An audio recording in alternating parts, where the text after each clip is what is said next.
Hello, kumusta na kayo dyan?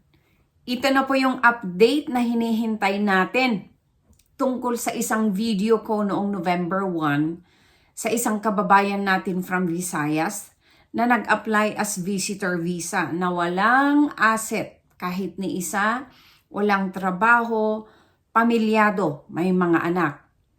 Sa video ko, nasabi ko na 2 beses siya na-decline o na-deny sa Canada Immigration. Kasi ang ni-request ng kapatid niya dito ay 6 months. Pero na-deny siya. Itong pangatlo, ang ginawa ng kapatid niya dito, na kakilala ko, ay 1 month lang ang hiniling niya sa immigration. At ang rason niya ay dadalo lang siya sa kanyang birthday ngayong December. So, ang inilagay niya is family visit. Tapos ang rason, to attend a special day, birthday ng kapatid niya. So, sa video, may mga nagtatanong, meron pang ayaw maniwala na, ew, come on, sabi niya, walang pera, walang asset, makaka-abroad. Parang sinasabi niyang imposible. So, panoorin niyo ito hanggang matapos ang video kasi meron siyang ibinigay na mga nangyari sa immigration sa Pilipinas at dito sa Vancouver. Panoorin nyo ito.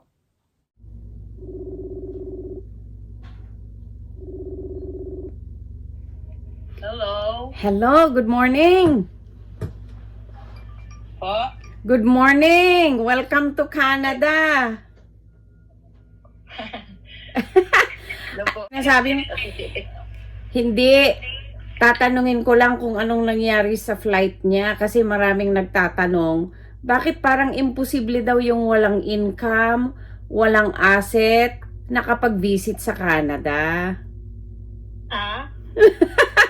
Sa YouTube. Siya nag-apply. Oo.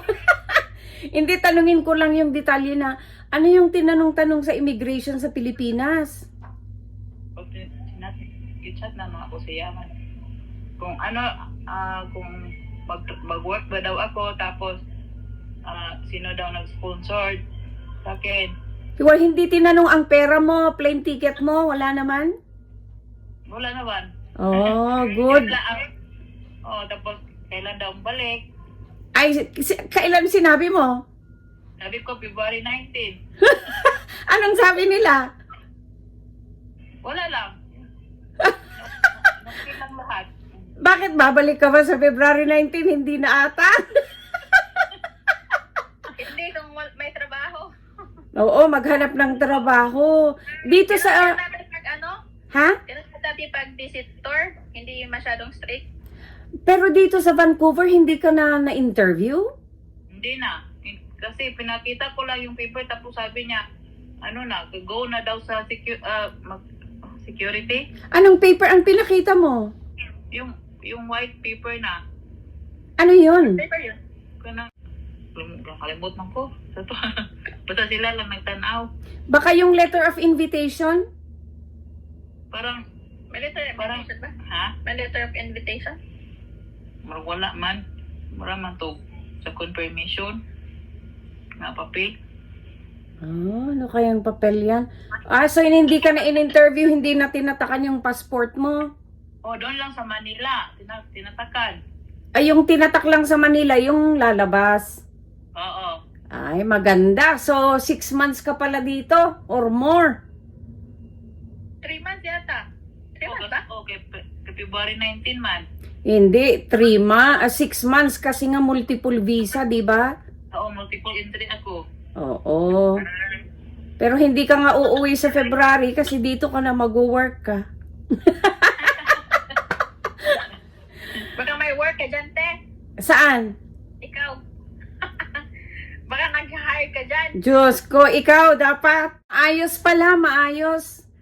Hindi pareho yung tanong. Kasi yung kapatid ni... Oh, Hinanap daw yung hinanap yung passport nila, mag-asawa. di ba lahat naman hahanapin talaga ang passport? Passport ng Ay, yung nag-sponsor. nag-invite. Yeah. Di ba dapat kasi ilagay yon? Ewan ko. Oo, pag nag-i-sponsor ka, may photocopy ka rin ng passport mo kung citizen ka o PR ka. Yeah, ito si Maida naman. Wala naman. Hindi daw hinanap. Glory to God. Hindi hinanap sa'yo kasi, Kasi puro online yun eh. oo, baka wala silang inibigay, pero dapat meron yun eh. Tsaka ano, hinanap yung dami ticket. Kamayda hindi naman. Kaya hindi pare-pareho din. Talagang, hindi pala talaga pare-parehas, ano? Depende talaga sa pagdasal na ata. Sige, salamat. Sa mga nag-aabang, yan po ang update. Maraming salamat. So, kung balikan natin yung sinabi niya, kung sa kanya, itong dumating nung December 5, in-interview lang daw siya sa immigration sa Pilipinas kung kailan uuwi. Hindi naman siya hinanapan ng return trip ticket kasi ang binili ng kapatid niya is yung plane ticket na papunta lang dito. Kasi nga naghihintay siya na kung maaaprubahan siya ng multiple visa o di kaya one-time entry lang o pauuwiin ka agad.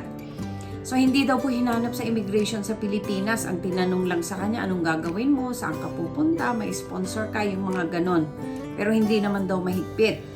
Dito naman sa Vancouver, immigration dito sa Canada, hindi siya masyadong in-interview. Tiningnan lang yung papel tapos pinapasok. So, ang ibig sabihin po nito, depende talaga sa immigration.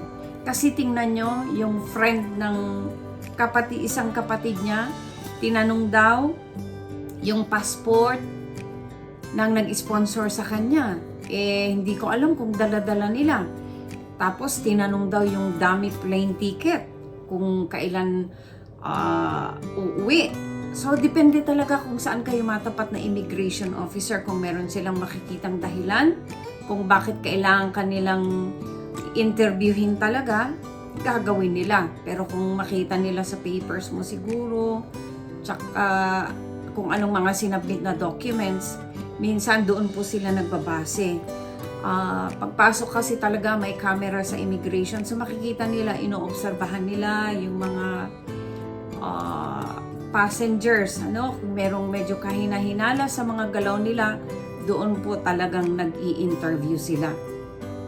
So, ibig sabihin po nito, mga kababayan, yung mga nagtatanong na gustong bumisita sa Canada, may relative dito, immediate or not, my friend, ulitin ko po, kahit sino po pwedeng mag-apply dito sa Canada, depende na lang sa rason ninyo, depende na lang kung ma-prove nyo yung relationship ninyo, at kung mataon, depende na lang po sa asset ninyo, trabaho, lahat po ng ganun. Pero itong isang kababayan natin is talagang walang asset, plain housewife ata siya. Wala siyang bank account, walang trabaho, pero na-invite po ng kapatid niya at naaprubahan naman. So, sana po makipagbigay ito ng idea sa inyo, yung mga gustong may ibahagi na experiences, maganda po para mabigyan ng idea itong mga kababayan natin. So hanggang doon na lamang po. Kung may tanong tayo, as usual sa comment section at subukan nating i-research. Maraming salamat, subscribe, share, and like po tayo.